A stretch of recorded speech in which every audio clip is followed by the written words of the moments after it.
ó padà já sọpẹ́. Ìgbòho Ṣàmú ló padà já sọpẹ́.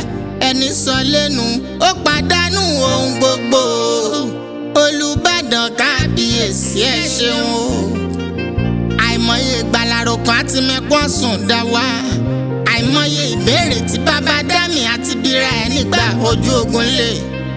Ọmọ olórí oníkú sí pọ́ọ̀ṣìkà. Bókun díẹ̀ kókó sí kòtò mọ̀nàmọ́ná àṣìṣe ìmọ́lẹ̀ fọmọ olóore o. Olùbàdàn kábíyèsí àmúre. Ọba Lámídì Ládọjà. Bàbá ló lọ́mọ ẹni oníṣèdí bẹ̀bẹ̀rẹ̀ káfílẹ̀kẹ̀ sí di ọmọ ọlọ́mọ. Bàbá rántí bẹ̀rẹ̀ pẹ̀pẹ̀ wọ́n rí pé Májàsọ́lá ò kí n jíjà ẹbí o. Ọba Ládọjà ló jẹ́ kó tún yé mi pé Ìbàdàn kọ̀ wọ́ sí Ìbàdàn kan yàn jẹ́. A tún fàsìkò ìdúpẹ́ lọ́wọ́ ààrẹ wa Aṣíwájú Ahmed Tinubu. Torí bárẹ̀ ò gbà kó sóhun tẹ́nìkan ṣe sí. Gbogbo ọmọ Oòduà ní tilé tó kó.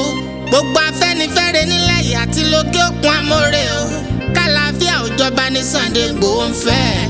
Kórílẹ̀-èdè yìí gòkè àgbà káwọn ọmọ Yorùbá wà lálàáfíà. Gbogbo ajínigbé ajínigbá dọ̀rọ̀ ìtàn lọ́mọ Adéyẹmọ ń fọ́n rere. Gbogbo onílára ẹ̀dá ẹ̀ káàárẹ̀. Gbogbo abẹ̀yìnbẹ̀bọ jẹ́ ẹ múra sí i o.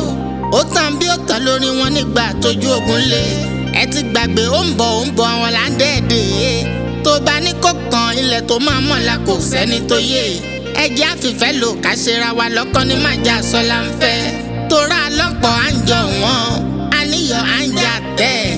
Ọmọ ẹlẹ́ran tó ń jẹ gungun ká fòpin sí o. Ìgbòho Ṣàmú kí ọ káàbọ̀. Ilé bàbá ọmọ kó màmá bọ́mọ lẹ́rù. Olùbàdàn kágbá má ṣetán lórí ilẹ̀ o. Ìgbòho ti dé mo kí ọmọ ajá sọ.